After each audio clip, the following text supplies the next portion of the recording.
वचनाआधी आपण एक छोटीशी प्रार्थना करूया.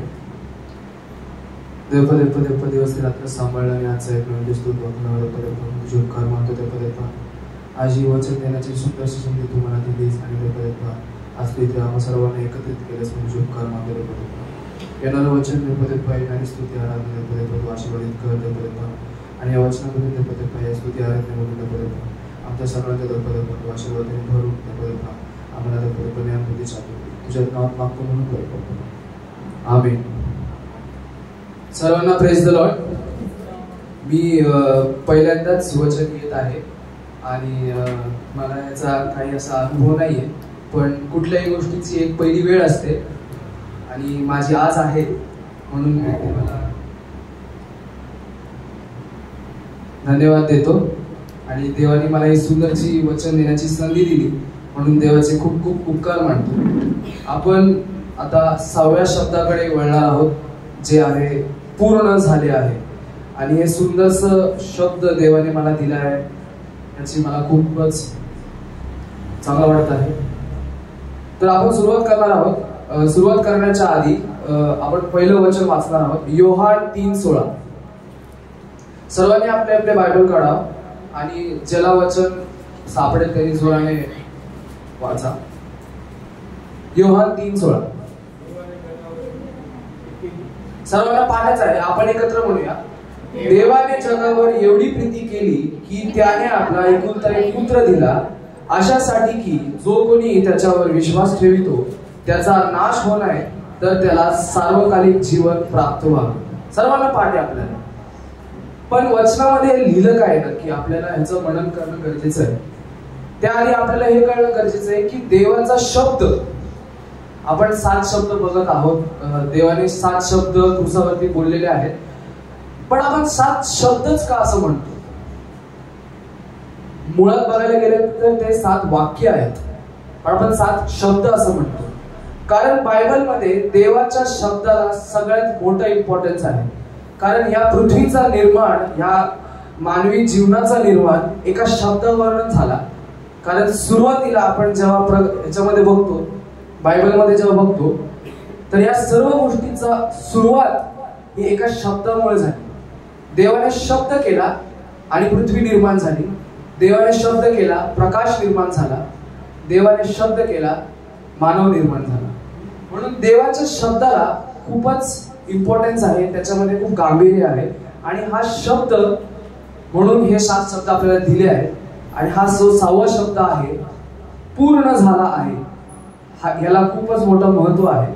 त्याच्यामध्ये जे आपण आता वचन वाचलं योहान 3:16 की देवाने जगावरती एवढी प्रीती केली की त्याने आपला एकुलता एक पुत्र दिला यासाठी की जो कोणी त्याच्यावरती विश्वास ठेवितो त्याचा नाश होऊ नये तर सार्वकालिक जीवन त्याला मिळालं. या वचनामध्ये 2 मेन शब्द आहेत. एक आहे नाश, एक आहे सार्वकालिक जीवन. जेव्हा आपण हे वचन वाचतो, 6वा शब्द आहे पूर्ण झाले. योहान 19 आपण एकदा वाचूया.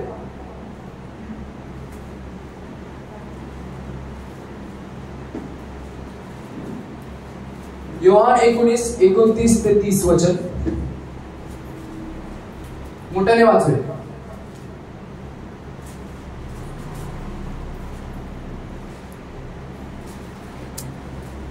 तेथे आंब भरून ठेवलेले एक भांडे होते म्हणून त्यांनी आंब भरलेला स्पंज एजोत झाडाच्या काठीवर बसवून त्याच्या तोंडाला लावला. येशूने आंब घेतल्यावर पूर्ण झाले आहे असे म्हणले आणि आपले मस्तक लावून आपला आत्मा समर्पण केला. शेवटची लाईन परत एकदा वाचा. येशूने आंब घेतल्यावर पूर्ण झाले आहे असे म्हणले आणि मस्तक लावून आपला आत्मा समर्पण केला.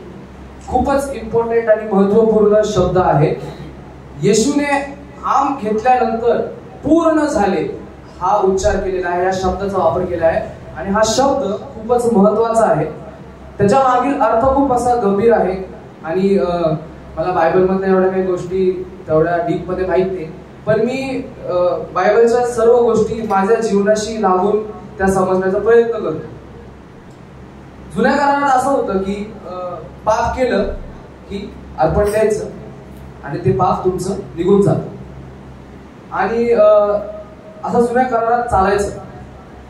पण देवाने असं ठरवलं की सारखंच होत आहे, लोक पाप करतच आहेत, अर्पण देतच आहेत, बदल काय होत नाही.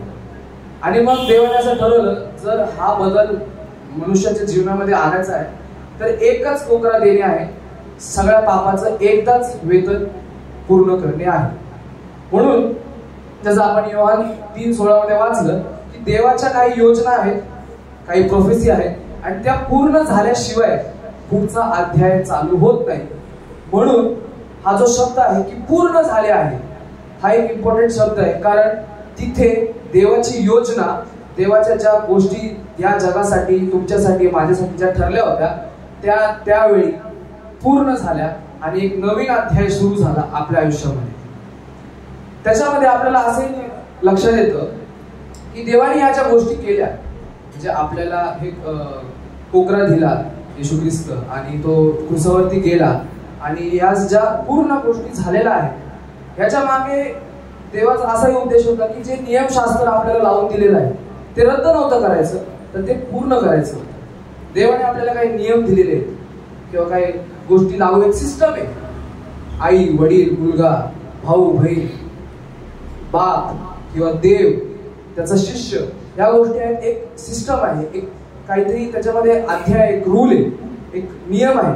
आणि जर हे नियम देवाला रद्द करायचे असते तर त्यांनी आधीच केले असते, पाप झालंच नसतं. पण देवाला त्या नियम रद्द करायचे नव्हते, तर ते नियम पूर्ण करायचे होते.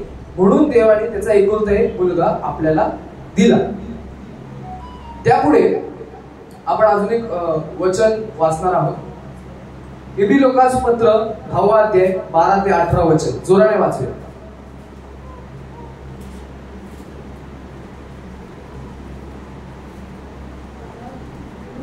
इब्री लोकांचं पत्र 10 अध्याय 12 ते 18 वचन. परंतु या पापाबद्दल सर्वकालीन असा एकच यज्ञ पुण्य देवाच्या उजवीकडे बसला आहे, आणि देवापासून आपले वैरी आपले पादासून होत तोपर्यंत वाट पाहत आहे. पवित्र होणाऱ्या त्याने एका अर्पणाने सर्व काळाचे पूर्ण केले आहे. पवित्र आत्मा आपल्याला साक्ष देतो की अशी परमेश्वर म्हणतो, त्या दिवसानंतर जो करार मी त्याबरोबर करीन तो हा, तिने आपले नियम त्याच्या अंतर्यामी ठेवून आणि ते त्याच्या हृदयपटावर लिहून असे म्हटल्यावर तो म्हणतो की आणि त्याची पापे व त्याचे अधर्म मी यापुढे स्मरणार नाही. तर मग जेथे त्याची क्षमा झाली तेथे ते पापाबद्दल आपण म्हटले. बंधूजनो, त्याने पडदा वाचून म्हणजे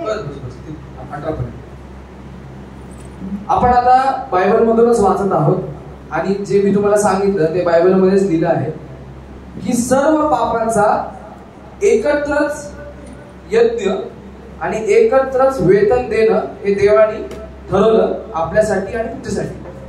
पुढे तो म्हणत आहे की मी तुमच्याशी एक नवीन करार करत आहे. मला सांगा, नवीन करार कधी होतो? आपण एखादा फ्लॅट रेंटवरती घेतो, 1 वर्षाचा कॉन्ट्रॅक्ट आपण करतो. तो कॉन्ट्रॅक्ट संपल्याशिवाय नवीन कॉन्ट्रॅक्ट होतो का? नाही होत. किंवा एखादं घर आपल्याला सोडायचंय, दुसऱ्या घरात जायचंय, तर हे घरचं कॉन्ट्रॅक्ट संपवल्याशिवाय त्या घरात जाता येतं का? नाही जाता येत. मग तीच एक कॉमन सेन्सची गोष्ट आहे की आधीचा करार पूर्ण झाल्याशिवाय नवीन करार देवासोबत आपला होणार नाही. आणि तो करार पूर्ण करण्यासाठी देवाने त्याचा पुत्र आपल्याला दिला. अजून एक गोष्ट अशी होती की जुन्या करारामध्ये जसं मी तुम्हाला सांगितलं, पाप घडलं की कोकरा द्यायचा. याच्याबद्दल एक छोटस मी तुम्हाला एक्झाम्पल देतो, मी माझ्या जीवनाशी जोडून तुम्हाला. आमच्या कॉलेजमध्ये 75% अटेंडन्स कंपल्सरी, हाजरी लावणं गरजेचंच आहे. आणि पहिल्या वर्षी आम्ही कॉलेजला जायचो तर कोण मुलगा येतो, कोण येत नाही, आणि जर तुमची हाजरी पूर्ण नसली की परीक्षेला बसू देत नाही. मग आता मुलांनी नवीनच गोष्ट सुरुवात केली की जर हाजरी भरली नाही की एक डॉक्टरकडनं मेडिकल सर्टिफिकेट घ्यायचं आणि कॉलेजमध्ये द्यायचं आणि परीक्षेला बसायचं. कॉलेजमध्ये ते दिलं की तुमचं सगळं हाजरी माफ, तुम्हाला परीक्षेला बसू देतात. कॉलेजने काय केलं, बघितलं पहिल्या वर्षी अरे येत पण नाही आणि मग मेडिकल सर्टिफिकेट पण देतात, परीक्षेला पण बसतात. दुसऱ्या वर्षी पण तेच केलं. तिसऱ्या वर्षी कॉलेजने नवीन रूल आणला, प्रत्येक परीक्षेच्या आधी मेडिकल सर्टिफिकेट जर 75% हजेरी आहे तरच घेणार. तुमची 75% जर अटेंडन्स आहे ना तरच तुमची मेडिकल सर्टिफिकेट आम्ही घेणार, नाहीतर नाही. मग मुलांना कळलं अरे आपल्याला मेडिकल सर्टिफिकेट देऊन चालत नाही, कॉलेजला जावंच लागणार आहे. तसंच देवाने काय केलं की तुम्ही पाप करणार आणि मग कोकरा देणार, पाप करणार आणि मग कोकरा देणार, म्हणजे तुम्ही पाप करतच राहणार. आणि मग एक कोकरा अर्पण केला की म्हणजे तुमचं पाप काय झालं. असं मग देवाने विचार केला की अरे हे पाप करतच आहे, कोकरा देतच आहे, काम काय पूर्ण होत नाही. म्हणून मग सगळ्यात मोठी गोष्ट घडली, देवाने आज्ञा केली की मी माझा एकुलता एक पुत्र तुम्हाला देणार, जगाचं सगळ्या पापाचं वेतन एकत्रच तो मोजणार आणि एकाच वेळी तो यज्ञ होणार आणि एकाच वेळी तुमची सर्वांची पाप माफ होणार आणि तुम्हाला एक नवीन जीवन देव देणार. आणि तिथंच तोच तो शब्द आहे जो योहान आपल्याला 19 मध्ये बघितलं जातो. देव त्या ठिकाणी बोलतो की आता देवाचं कार्य जे मला नेमलं आहे, जे देवानी मला सांगितलं आहे, जी मला आज्ञा झाली होती ती आता पूर्ण झाली. आणि तिकडं ती आज्ञा पूर्ण झाल्यामुळं तुम्हाला आणि मला एक नवीन जीवन भेटलं आहे. ही मोठी गोष्ट आहे. त्याच्यानंतर आपण अजून थोडं डीप मध्ये जाणार आहोत की जसं आपण आता इब्री लोकासपत्रामध्ये वाचलं, पापाची किंमत मोजण्याचं काम कोणी केलं? येशू ख्रिस्ताने केलं. कसं असतं की आपण एक एक्झाम्पल घेऊया.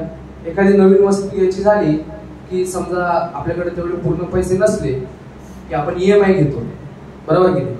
की अर्धे पैसे आता भरतो, अर्धे टप्प्याटप्प्याने भरतो, पुढच्या महिन्यात, त्याच्या पुढच्या महिन्यात, आणि ती वस्तू आपण विकत घेतो. पण देवानी EMI सारखा गोष्ट केली नाही, एकत्रच पूर्ण किंमत भरलेली आहे. जी आहे जेवढी आहे तेवढी किंमत आपल्याला देवानी पूर्णपणे भरलेली आहे. आणि म्हणून तो म्हणतो की आता माझं काम पूर्ण झाले आहे. तुम्हाला माहिती आहे का, ग्रीक जी भाषा आहे त्याच्यामध्ये एक शब्द आहे पूर्ण झाल्याचा, जो शब्द आहे त्याला म्हणतात टेलिस्टाई. टेलिस्टाई म्हणजे काय की पूर्णपणे काम झाल्यानंतरच टेलिस्टाई ते म्हणतात.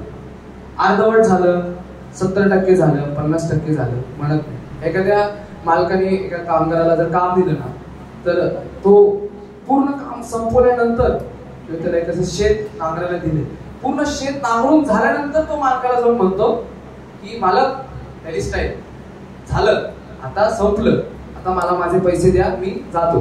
पण अर्धवट झाला असं तो म्हणेल का? नाही म्हणेल का? हो पूर्ण नांगरून झालं. मला काय म्हणत, अरे अर्धच नांगरलंय तू, पूर्ण नांगरलंय, तुला पैसे देणार नाही मी. ही प्रॅक्टिकल जीवनातली आपल्याला देवाने गोष्ट सांगितली आहे. एखादी अजून एक गोष्ट आहे की पूर्ण होणे म्हणजे काय. मी याचा अर्थ काल म्हणून करत होतो. पूर्ण होणे म्हणजे काय, कोणी सांगेल का मला? त्याचा अजून एक अर्थ होतो, पूर्ण होणे म्हणजे काय? समाप्त होणे. अजून एक अर्थ आहे, तुम्ही नीट विचार करा. एखादी गोष्ट पूर्ण होते त्याच्यानंतर काय होतं?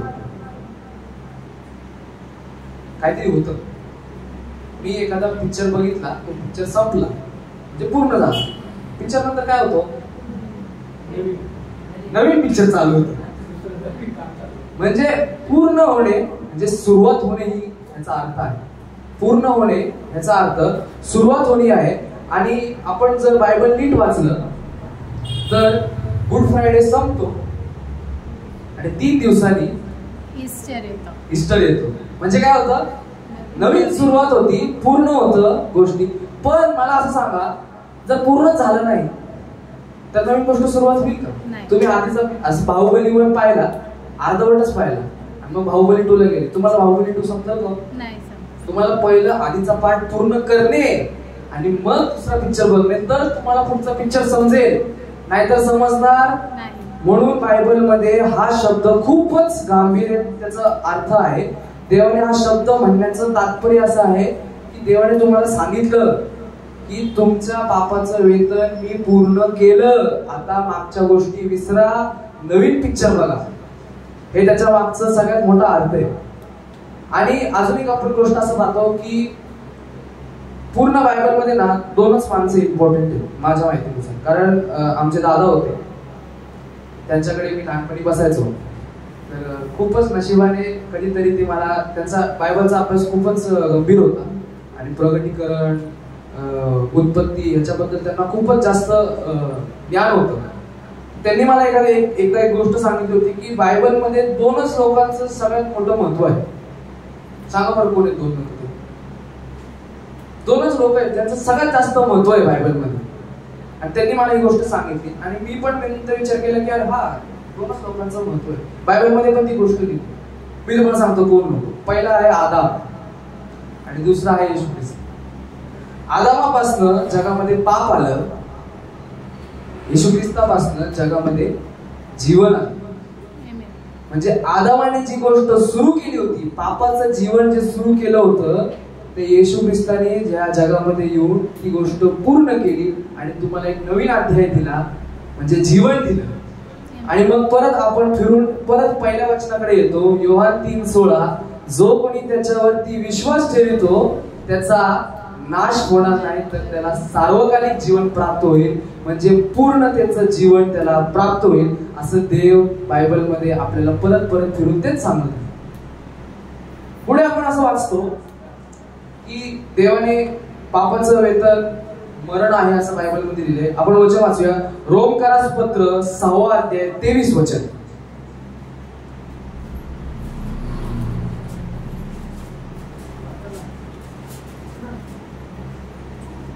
रोमकरास पत्र 6 अध्याय 23 वचन.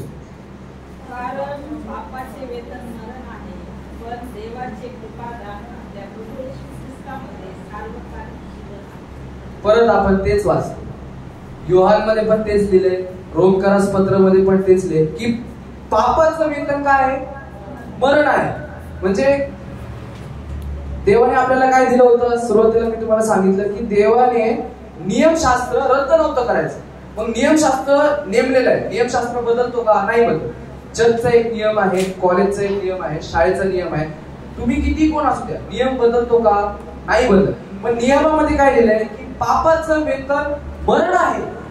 तुम्ही पाप केलं त्याचं मरण तुम्हाला घेणेच आहे.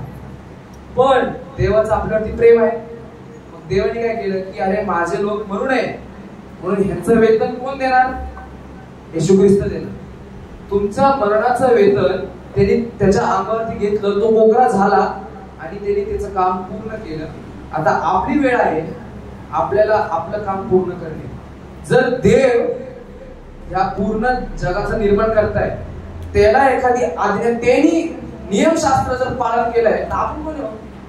आपण करणे आहे नियमशास्त्र. 10 आज्ञा आपल्याला दिल्या आहेत. काही गोष्टी देवाने आपल्याला नियमबद्ध लावून दिलेल्या आहेत, त्या पूर्ण करणं आपलं काम आहे. आणि मला असं वाटतं की पूर्ण होणे याच्या मागचा अर्थ असाही आहे की देवाने जगामध्ये सर्वांना एक काम नेमून दिलेलं आहे, सर्वांना एक नियम लावून दिला आहे, सर्वांना एक गोष्ट आहे जी ज्याकरिता आपण या जगावरती आहोत. आणि जोपर्यंत ती गोष्ट पूर्ण होत नाही तोपर्यंत आपण इथून जाणार नाही. मग माझं असं म्हणणं आहे की ते काम आपण देवाचं लवकरात लवकर पूर्ण करावं.